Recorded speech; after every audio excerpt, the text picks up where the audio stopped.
Shalom, salam sejahtera di dalam nama Tuhan Yesus Kristus.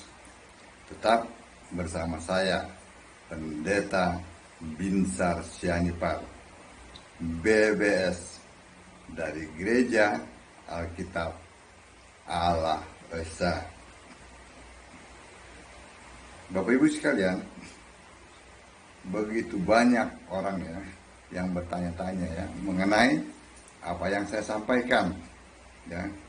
Kok ini tidak sesuai dengan para pendeta di luar sana, katanya.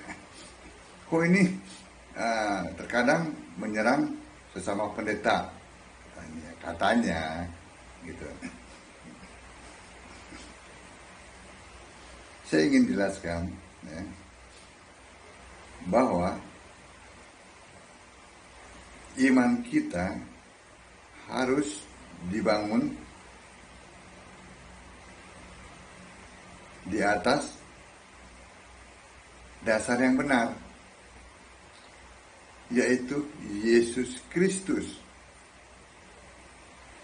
dengan pengajaran yang benar, yaitu Yesus Kristus,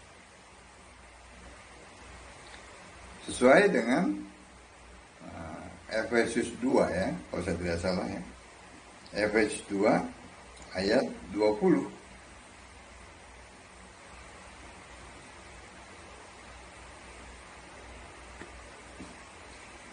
Yang dibangun di atas dasar para rasul dan nabi, dengan Kristus Yesus sebagai batu penjuru. Sebab itu, kan selama ini kan para pendeta di luar sana meninabobokan jemaat itu, jemaat dininabobokan, diaduk-aduk emosinya, kan, dengan hal-hal yang tidak Alkitab, tidak sesuai dengan firman Allah. Bukan Yesus Kristus sebagai batu penjuru, tetapi si Tertullianus yang sebagai batu penjuru, maupun si Theophilus, maupun bapak-bapak gereja.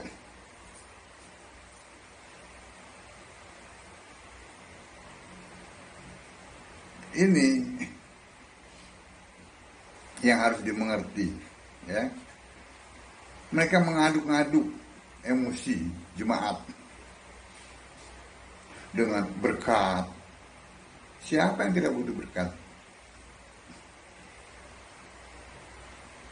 Tetapi kalau mereka tidak mendapatkan berkat, mereka akan beralih kepada yang lain.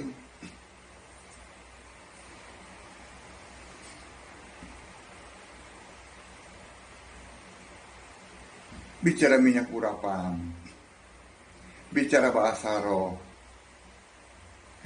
fokusnya ke sana. Juga kepada teologi. Iya kan? Itu kan yang dikemas oleh para pendeta di luar, yang tidak sesuai dengan Alkitab.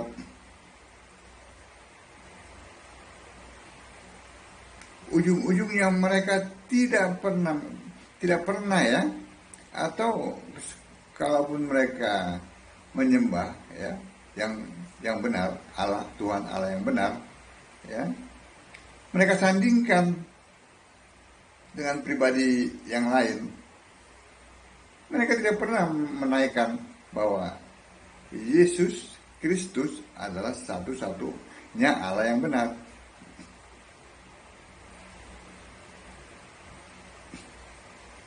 Sebab itu apa yang saya sampaikan ini seringkali membuat mereka bingung, karena mereka terbiasa menyek-menyek. Apa itu bahasa menyek-menyek itu kolokan, sudah tua-tua bangka tapi kolokan, yang seharusnya makan nasi masih makan bubur. Tapi bubur enak tuh pakai ayam.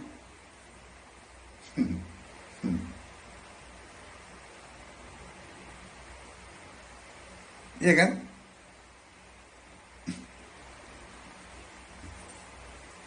Saya bukannya merendahkan mereka, tetapi faktanya mereka itu bukan orang Kristen. Sebab itu pada saat mereka menyampaikan kebenaran, bukan menyampaikan kebenaran ya, pada saat mereka menyampaikan sesuatu dari mimbar, itu sangat bertentangan dengan Alkitab. Alkitab mengatakan Tuhan itu Allah.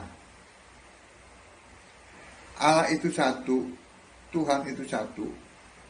Tuhan itu roh, Allah itu roh. Sama. Namanya Yesus Kristus. Tetapi mereka membangun iman di atas imannya siapa? Di atas pemikirannya si Tertullianus, yaitu di atas doktrin Tritunggal yang tidak ada di Alkitab. Tetapi mereka mengaku orang Kristen. Jadi inilah sesuatu yang berbeda. Saya mencoba meluruskan dengan ayat-ayat Alkitab. Yaitu harus tegas. Karena kan ini bicara masalah iman, tidak kompromi. Salah beriman binasa. Itu ya. Zaman terbuka, silahkan di cross check di Alkitab. Kan kitabnya sama Alkitabnya. Di cross check di Alkitab. Pakai bahasa Indonesia. Keluaran Lembaga Alkitab Indonesia. Jadi jelas ya.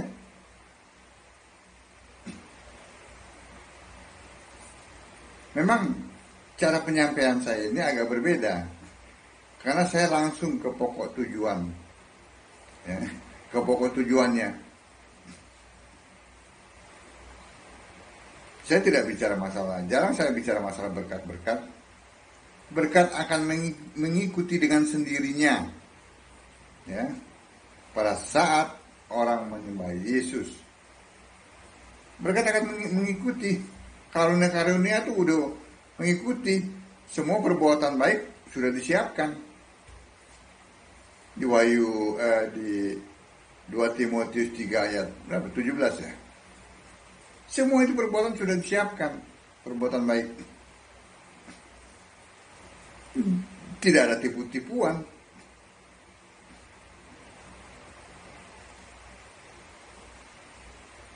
Nah, jadi jelas ya.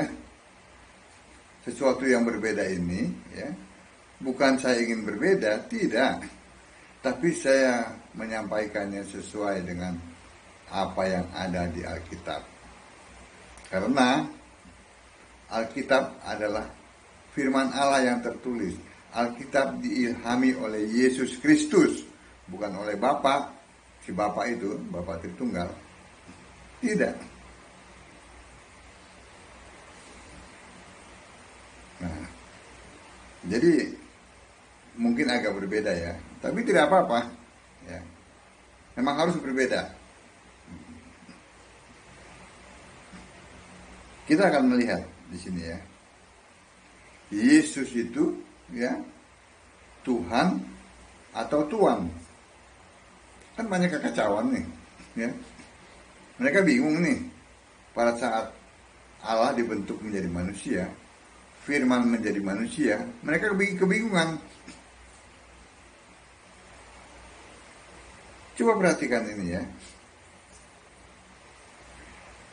Kalau mengikuti doktrin Tritunggal, ya, pribadi 1, pribadi 2, pribadi 3, ya, pada saat firman itu menjadi manusia, berarti di surga tidak ada pribadi 2, betul tidak?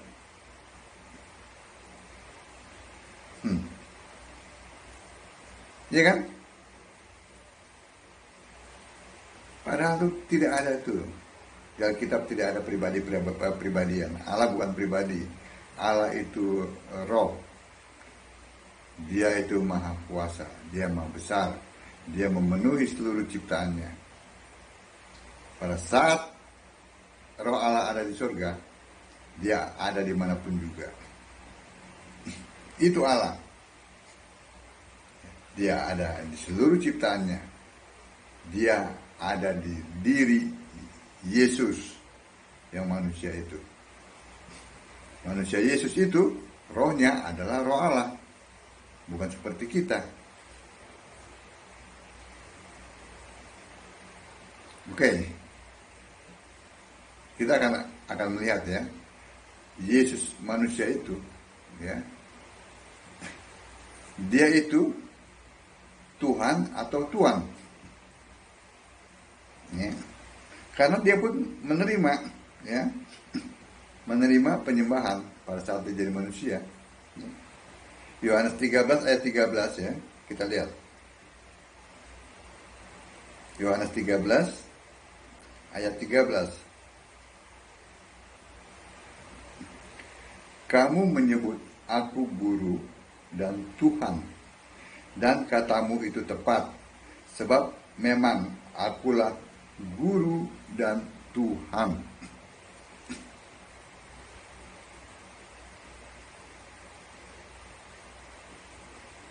Ini kan? Padahal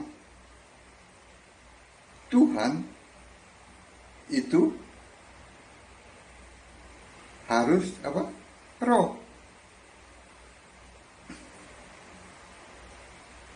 Apakah Yesus tidak tahu kalau Tuhan itu harus roh? Pada saat itu dia adalah fisik, manusia.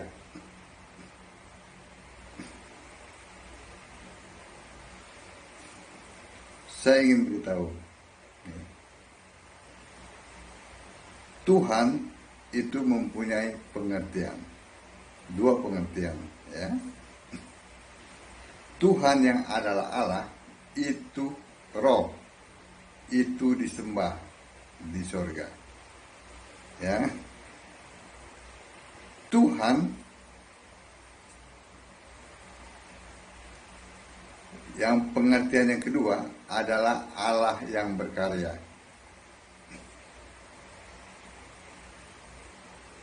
Nah, saya pelan-pelan ya supaya bisa mengerti ya. Yang pertama, Tuhan itu mempunyai pengertian ya. Tuhan itu adalah Allah yang disembah di sorga, itu mutlak roh. Yang kedua, Tuhan itu adalah Allah yang berkarya. Dalam berkarya, terserah Tuhan. Terserah Allah. Dia mau dalam kondisi roh atau dalam kondisi fisik. Alkitab mencatat ada 5 ya, Allah berkarya. Sebagai firman,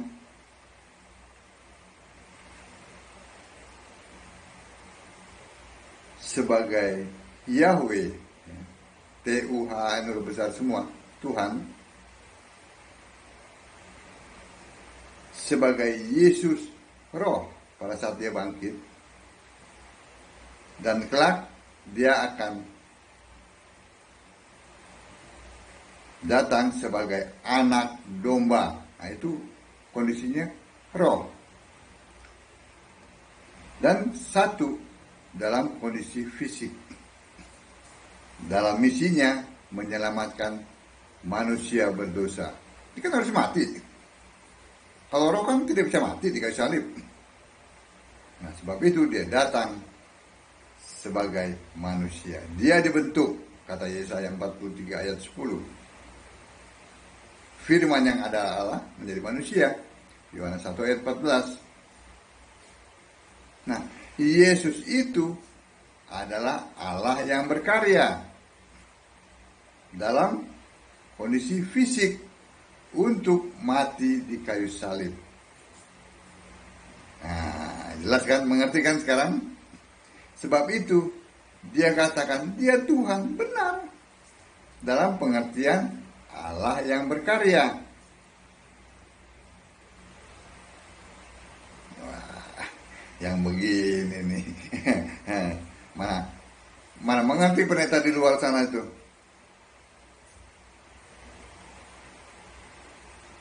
Yesus itu adalah Allah yang berkarya dalam kondisi fisik, ya, dalam kondisi manusia. Hanya sekali.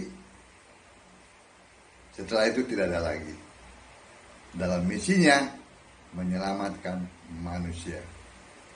Jelas kan? Kalau dalam kondisi roh, roh disalib, mana bisa mati? Ya kan? Yang bisa mati kan hanya manusia.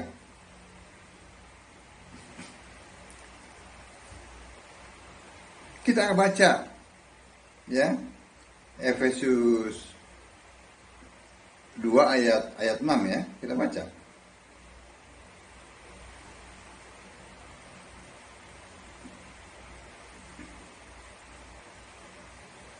Oh, Filipi, maksud saya Filipi. Ya.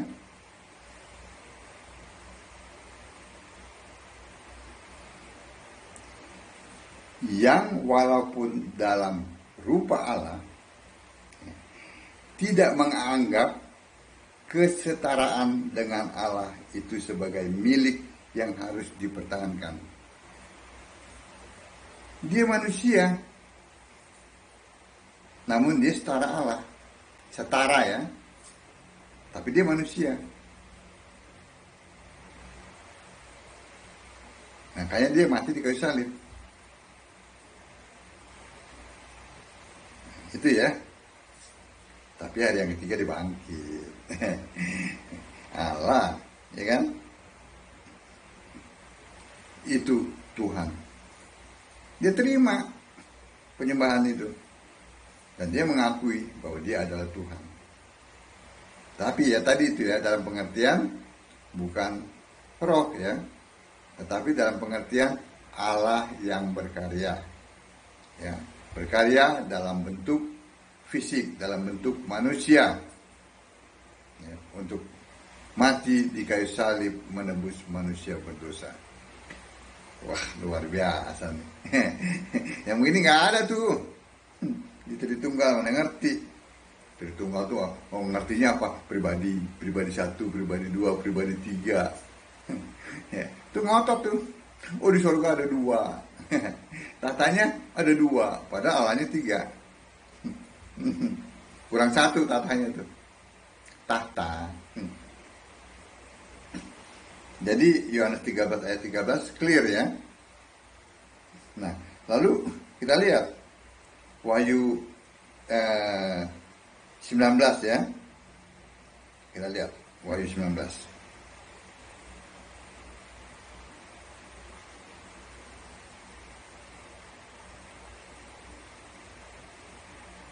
Ayat 16. Dan pada jubahnya dan pahanya tertulis suatu nama, yaitu Raja segala Raja dan Tuan. Ingat ya, baca T-nya huruf besar tuh ya. Ini kayak bahasa Indonesia. Dan Tuan di atas segala Tuan.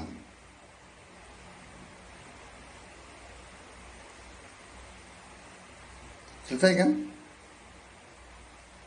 Tuan itu artinya penguasa, pemimpin.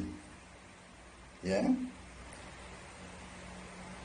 Yesus Tuhan artinya Allah yang berkarya.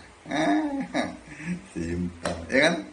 Jadi Yesus itu memang Tuhan dalam pengertian Allah yang berkarya. Ya. Dalam bentuk manusia untuk mati di kayu salib menebus manusia berdosa. Yesus Kristus itu Tuhan dalam arti pemahaman bahwa dia adalah penguasa, bahwa dia adalah pemimpin. Amin. Bapak Ibu sekalian, baca Alkitab, sembahlah Yesus sebagai satu-satunya Allah yang benar. Shalom.